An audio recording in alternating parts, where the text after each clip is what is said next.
para não ter agarra na área. Nossa área, na Rádio Bandeirantes.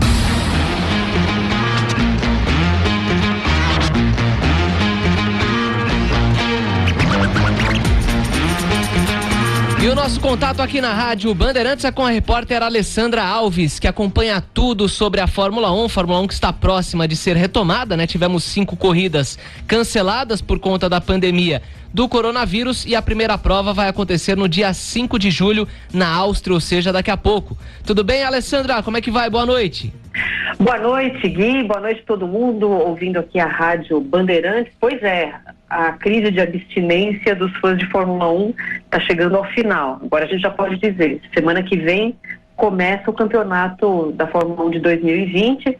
Fórmula 1, né, Gui, que foi uma das categorias, uma das modalidades, por assim dizer, que acabaram suspendendo o campeonato assim, nos 45 do segundo tempo de começar. A gente chegou a ter a coletiva, a entrevista coletiva tradicional que acontece todas as quintas-feiras antes dos GPs, lá na Austrália, e para ir, assim, a corrida ser cancelada basicamente momentos antes do que seria o treino livre.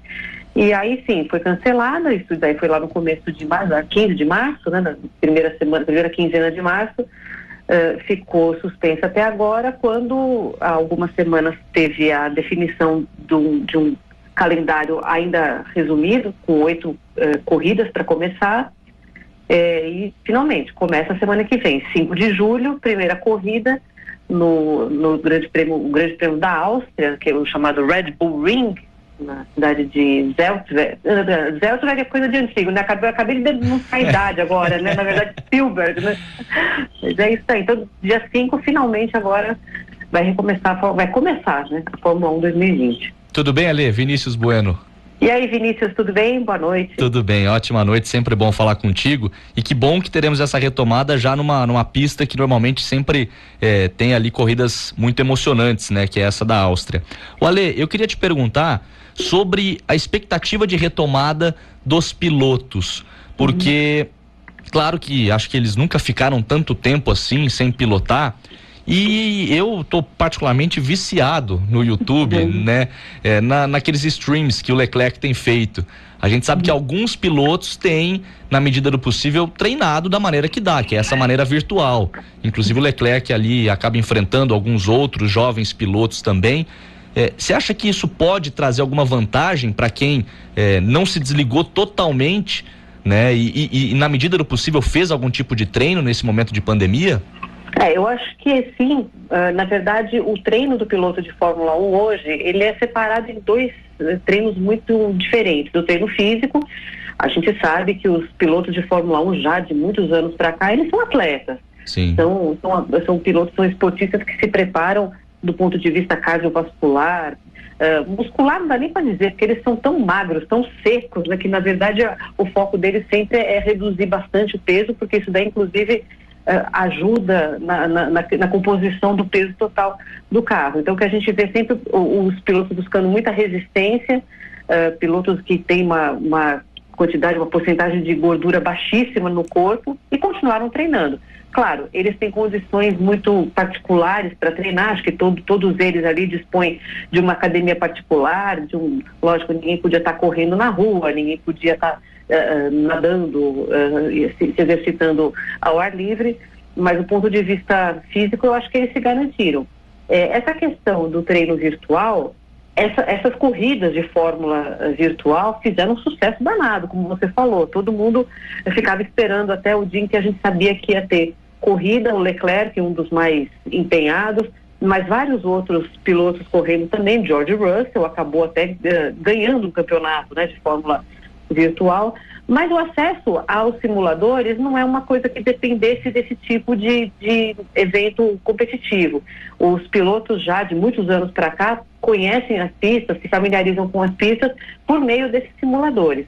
Então eu imagino que nesse meio tempo, para se preparar, eu acho que eles devem ter mais ou menos dividido o tempo deles nesses dois tipos de treino. O treino físico, continuar com os programas lá, continuar com a alimentação muito rígida deles, E a parte de pilotagem mesmo teve que ser no virtual, tiveram que se adaptar. A gente viu aí a Mercedes fazendo treino em Silverstone, teve também agora nessa última semana a AlphaTauri, né, a antiga Toro Rosso, treinando também, mas tudo isso aí com carros antigos, né, sem a configuração de agora. Então, a possibilidade de treinar mais e se desenvolver em termos de pilotagem teve que ser na base virtual mesmo. Ô Gui, antes da sua pergunta, rapidinho, só para complementar essa resposta da Lê, você acredita, Lê, que todos estão fazendo esses treinos virtuais? Porque a gente tem acesso àqueles que publicam nas redes sociais, no YouTube, fazem esse stream, né, que você consegue inclusive assistir ao vivo. Agora, mesmo aqueles que não têm publicado nada, você acredita que todos estão fazendo esse treino virtual? Todos não. Eu acho que eu não consigo imaginar que um piloto como Kimi Raikkonen, por exemplo, está perdendo o tempo dele fazendo Sim. isso. Mas aí também, o Kimi Raikkonen, ele é todo diferente, ele é muito peculiar, ele tem um estilo Kimi Raikkonen de ser. Eu realmente não sei, porque hoje em dia a gente vive uma era de exposição muito grande, então naturalmente os pilotos e os mais jovens, de uma maneira especial, gostam de ficar mostrando o que estão fazendo o tempo inteiro. Então, lógico, enquanto eles estavam pilotando, eles estavam se mostrando também. Mas eu acho que seria uma perda de tempo não fazer, porque afinal de contas não dá para ficar 3 meses parado, é um tempo maior, é praticamente outro intervalo entre uma temporada e outra, porque normalmente a temporada termina em novembro, começa em março, mas aí é época de inverno, ninguém está treinando. À medida que as pessoas que a maioria dos pilotos estava testando nos simuladores, eu acho que mesmo quem não estava apostando, eu acho que estava dando uma corridinha ali de vez em quando para enferrujar. O Raikkonen é um piloto um pouco mais experiente, né? Ele tem 40 anos. Até que ponto você acha que esses pilotos mais experientes vão sentir esses 3 meses parados, esses 3 meses de ausência da Fórmula 1? Aliás, 3 meses somados à antiga temporada, já que a temporada nem chegou a recomeçar. Isso pode influenciar, claro, mais para os pilotos mais experientes, como a gente vê em outros esportes, como o futebol? Eu acho que sim, porque não é só uma questão de capacidade física, de condicionamento físico, mas eu acho que o que vai dando mais diferença à medida que o piloto vai ficando mais velho é a questão de reflexo.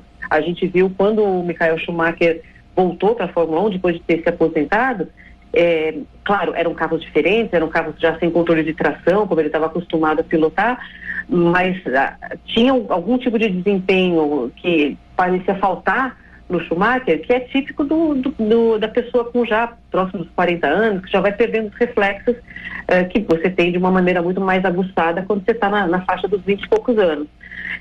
Então, sim, eu acho que quem é mais velho tende a sentir mais. Até por isso eu acho que um cara como o Hamilton, que está se treinando muito e se empenhando muito, toda hora está mostrando os treinos físicos dele, o Hamilton não tem 40, mas está perto disso, já está com 35 anos também. Eu acho que em termos físicos, a hora que vai se medir com um jovem aí como Lando Norris, como George Russell, naturalmente esses caras estão muito mais ligados e quase 6 meses aí parados, né? Mais de 6 meses, né, na verdade, parados. Eu acho que pode dar diferença, sim. Mas acho que também depois a gente vai ter uma sequência tão grande de corridas que também vai ser uma questão aí, vai meio na inércia, né? Depois vai readaptar com o ritmo de treinos e de corridas. Eu acho que eles vão voltando aos eixos, mas talvez aí nas primeiras corridas a gente tenha, assim, os pilotos mais velhos se ressentindo dessa parada, mais do que os jovens. Ô Ale, queria te ouvir sobre esse calendário, né? Você disse há pouco, já são 8 provas que estão confirmadas e num modelo bem as antigas, né? Muito mais com o foco ali na Europa. E a Fórmula 1, pelo menos a ideia, o objetivo, a ideia da Fórmula 1 era ampliar, né? E realizar mais provas, passando depois pela Ásia, pelas Américas, Oriente Médio, quem sabe, para encerrar o campeonato em dezembro. Você acredita que teremos apenas 8 provas ou a tendência é de que esse número aumente? A tendência é aumentar. A gente tem tido acesso a alguns calendários extraoficiais que mostram até 18 corridas até dezembro. Então seria um calendário muito apertado, o que a gente tem de certo até agora. O GP da Áustria na semana que vem e na semana seguinte outra corrida na mesma pista. Ele não vai se chamar GP da Áustria, colocaram um outro nome lá, GP da Estíria, que é a região lá, mas no final das contas são 2 corridas em 2 semanas seguidas na mesma pista. Depois a gente tem Hungria já na semana seguinte também, 17 e 19 de julho, e aí com 2 semanas de intervalo, a primeira corrida em Silverstone, que vai ser o GP da Grã-Bretanha, e na sequência o GP que eles estão chamando de GP de número 70, né, lá em Silverstone também. Na verdade, vão ser 2 corridas também com 2 semanas de intervalo. Aí confirmadas já o GP da Espanha para 16 de agosto, o GP da Bélgica 30 de agosto e o GP da Itália em 6 de setembro. O que se projeta daí para frente? Uma segunda corrida na Itália, talvez no circuito de Mugello, também na semana seguinte. Isso já é extraoficial, tá, Vinícius? Isso não tá definido ainda. Uhum. Aí o calendário da Fórmula 1 deveria continuar pela Europa por mais 2 corridas, acomodando aí uma corrida na Rússia, né, no Autódromo de Sochi, e talvez fazendo uma corrida em Portugal, naquele Autódromo de Portimão. Não é no antigo circuito do Estoril, onde o Senna conseguiu a primeira vitória dele na carreira. Tá. É um circuito novo, isso seria para o final de setembro, ou melhor, primeira semana de outubro. Aí a Fórmula 1 sairia da Europa, então, só em meados de outubro para fazer GP do Canadá e, na sequência, o GP dos Estados Unidos. Iria até a China para fazer 1 ou 2 corridas, isso é uma possibilidade também, pelo que a gente está vendo extraoficialmente, e aí sim, terminaria no Oriente Médio fazendo 2 corridas no Bahrein e encerrando em Abu Dhabi, isso já lá no final, no dia 13 de dezembro. Então tem essas perspectivas, mas da 9ª corrida para frente que eu falei agora, que seria uma segunda corrida na Itália, isso ainda é extraoficial, mas parece bastante factível porque ela acaba tendo uma logística mais ou menos fácil, ou menos complicada. Faz tudo na Europa primeiro, vai para Canadá e Estados Unidos, aí Ásia e termina no Oriente Médio.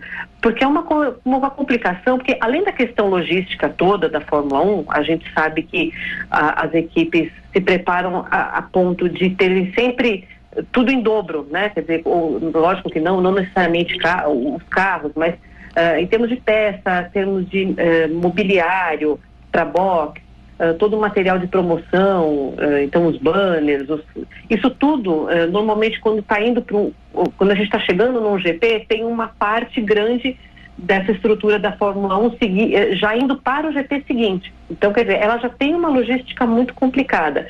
Mas nesse ano essa logística tende a ser ainda mais complicada por todas as restrições que os países devem impor pela questão da pandemia do coronavírus.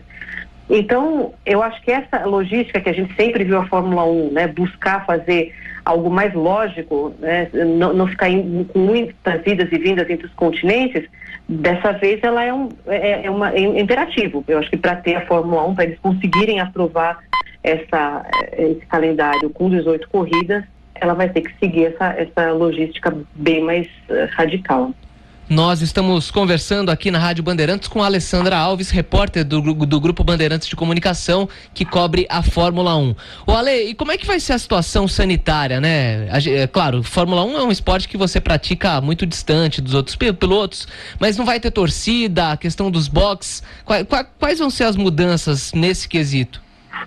Torcida zero, pelo menos para essas 8 primeiras corridas não vai ter público, e a Fórmula 1, embora sim a prática dela seja muito isolada, cada piloto dentro do seu carro, só que as equipes têm uma aglomeração de pessoas muito grande, e um paddock de Fórmula 1, ele é um lugar de muita aglomeração, porque você tem não só jornalistas, pessoal de apoio das equipes, mas existe uma fonte de renda importante na Fórmula 1 hoje em dia, que são os paddocks, aquele pessoal que vai assistir a corrida de dentro do autódromo, paga ingressos caríssimos com isso, e uma das partes do ingresso, do que ele está pagando, é poder dar uma volta ali por dentro do paddock, conhecer o box, ainda que sejam de fora, mas ter um acesso um pouco maior. Isso tudo não vai ter esse ano. Então, quer dizer, não dá, é uma fonte de renda importante para os realizadores, para os organizadores dos GPs, que foi cortada. Esse ano não vai ter também. E até em termos de imprensa, é um acesso muito restrito nesse ano. A gente vai ter, antigamente a gente tinha várias equipes de TV, de jornais impressos, revistas, sites, portais, e isso tudo está muito restrito. Nesse ano, a FIA acabou fazendo uma lista muito enxuta, justamente para poder diminuir o número de pessoas circulando ali no paddock. Além disso, a Fórmula 1 está se programando para fazer testes a cada 5 dias. A dinâmica desses testes ainda não está definido, se vai testar todo mundo, como é que vai ser essa questão. Estou falando a cada 5 dias porque a gente está pensando agora em um calendário que vai ter 2 corridas no mesmo local, então as equipes tendem a ficar 2 semanas inteiras em cada autódromo, pelo menos, né, na região de cada autódromo. Então, por isso, a cada 5 dias. Uso de máscaras vai ser obrigatório para quem estiver trabalhando lá. Então, quer dizer, tem uma série de restrições. O cercadinho que a gente costuma dizer, que os pilotos chegam ali para falar com os repórteres, e aí é aquela outra aglomeração, isso também não deve acontecer aí durante as corridas. Eu acho que a partir da sexta-feira da semana que vem, portanto, quando vão acontecer os primeiros treinos livres na Áustria, eu acho que a gente vai ver um pouco desse esquema todo ser testado, e muito provavelmente, como a gente está vendo acontecer no mundo inteiro, algumas rotinas vão ser incorporadas, outras que não deram muito certo vão ser tiradas, e eu acho que a experiência dos eventos que já aconteceram, eventos esportivos que já aconteceram, eu acho que vai nortear um pouco o que vai acontecer na Fórmula 1 também. Claro, não é a mesma coisa o que está acontecendo em termos de futebol, mas a gente já teve categorias que já disputaram corridas esse ano, por exemplo, a NASCAR, por exemplo, a Fórmula Indy. Então eu acho que a gente viu lá, todo mundo que estava trabalhando lá estava de máscara, então eu acho que isso serve, né, de boa prática, de experiência para a Fórmula 1 incorporar, mas eu acho que ao longo da realização das corridas pode ser que tenha rotinas aí que se alterem. Eu concordo contigo, a gente fala muito desse novo normal, né, Ale, que é o termo da moda, e claro que cada setor vai ter de se adaptar, e para a Fórmula 1 também, a gente sabe mais ou menos na teoria como vai funcionar, mas assim que tivermos esses primeiros treinos livres na próxima semana, aí assim a gente vai conseguir ver na prática quais essas mudanças. Ale, queria te perguntar sobre esses movimentos que foram liderados principalmente pelo Hamilton, né, que é um piloto fora de série, espetacular. Aliás, recentemente o Bernardo Ramos e o Claudio Zaidan tivemos um debate sobre o Hamilton já ser ou não o maior piloto da história. E precisaríamos de um outro programa, né, Ale, pra gente debater isso. Pode me chamar pro próximo. Sem dúvida alguma, mas já são 6 títulos e a gente não sabe até onde ele pode chegar. E tivemos uma bandeira que foi levantada por ele muito interessante, depois de mais esse episódio lamentável de racismo envolvendo o falecimento do George Floyd. Falecimento não, o assassinato do George Floyd, né? Esse termo falecimento, pelo amor de Deus, não cabe nessa frase. Assassinato do George Floyd. E o Hamilton levantando essa bandeira, aliás, não é algo pontual, né, Ale? O Hamilton é um cara que eu tiro o chapéu também pelo que ele demonstra ser fora, né, do carro de Fórmula 1, é o embaixador da Unicef há muito tempo, ele sempre levanta bandeiras importantes relacionadas ao meio ambiente, inclusive dentro do próprio automobilismo, né, cobrando que a Mercedes e outras escuderias tenham cuidados em relação a tudo que envolva o meio ambiente. Eu queria te ouvir um pouco mais sobre isso, porque tivemos nas últimas horas uma declaração tanto quanto polêmica, né, de um chefão da Fórmula 1, um figurão aí por 4 décadas, né, que falou o seguinte: olha, muitas vezes os negros são mais racistas, né, os pretos são mais racistas do que os brancos. É difícil, né, esse tipo de declaração. Olha, como é que você viu tudo isso e essa bandeira levantada pelo Hamilton? Pois foi o Bernie Eccleston que falou isso, mas vamos deixar o Bernie Eccleston pro final. Eu prefiro começar falando do Hamilton, porque o Hamilton, ele, eu acho que ele já pode ser definido como um ativista. Não é só da causa antirracista, mas como você falou, da questão da proteção animal. ele mesmo adotou, né, uma postura de vida vegana, tem sempre publicado muitos conteúdos sobre isso, fez doações. No começo do ano a gente teve mais uma daquela série de incêndios lá na Austrália, algo que acontece infelizmente com alguma regularidade. Ele fez doações para uma fundação que foi lá resgatar animais silvestres que acabaram, né, sendo também dizimados nessa tragédia, nesse incêndio. Então o Hamilton, ele tem aproveitado a condição dele, tem se beneficiado da condição dele de ser um esportista renomado, conhecido, um dos maiores do esporte em todos os tempos, para transmitir essas mensagens. Inclusive, quando a gente vê, eventualmente, o Hamilton com um cabelo diferente, com uma trança diferente, normalmente chama atenção e muita gente fala: nossa, mas que cabelo é esse? Por que ele está com o cabelo? Por que às vezes ele está com o cabelo armado? Por que às vezes ele está com o cabelo trançado? Por que às vezes ele está com o cabelo com dread?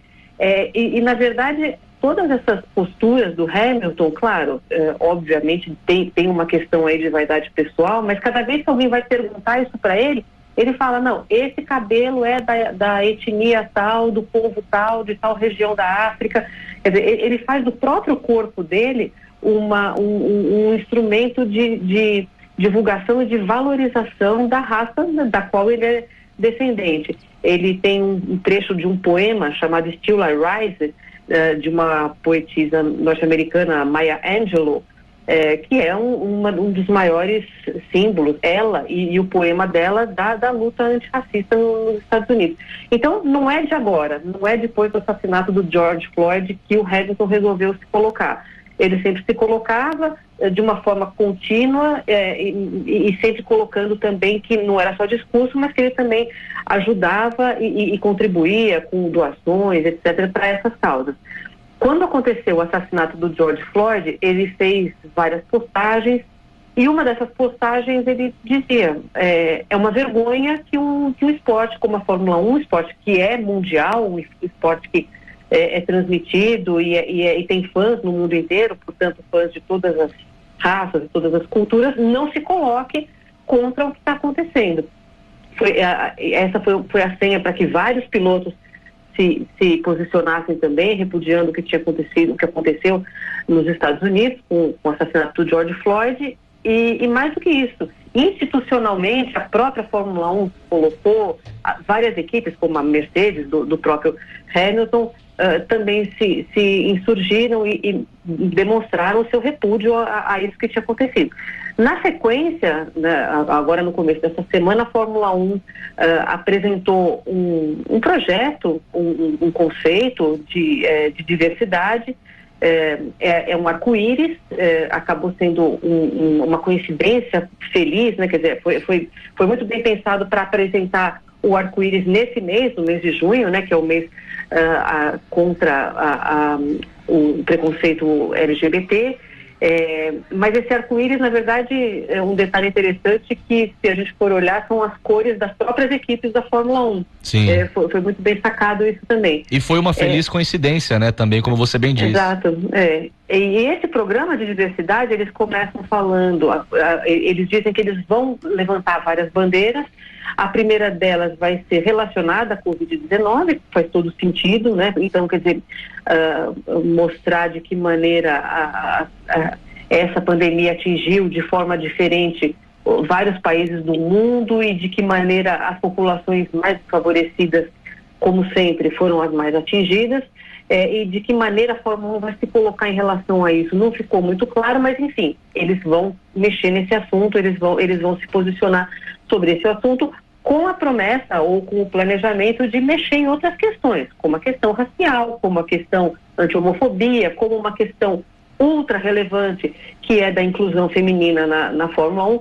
E quando eu falo assim, né, Dini e Gui, não é só, lá vem a Alessandra de novo falando de feminino. Não, é uma questão mercadológica importante. A gente tem um público de mulheres que acompanham a Fórmula 1. A gente tem um público de mulheres ainda pequeno. E por que ele ainda é pequeno? Porque provavelmente a Fórmula 1 não reflete a representatividade que essas mulheres buscam, por exemplo, hoje no futebol. O futebol feminino está aí hoje, virou um grande esporte visto no mundo inteiro, com uma enorme adesão de meios de comunicação, porque ele reflete, as mulheres se veem refletidas, se veem representadas nesse esporte. A Fórmula 1 precisa pensar na inclusão feminina, porque senão mercadologicamente, logo ela não vai se sustentar. A gente vê hoje os jovens se posicionando em questões muito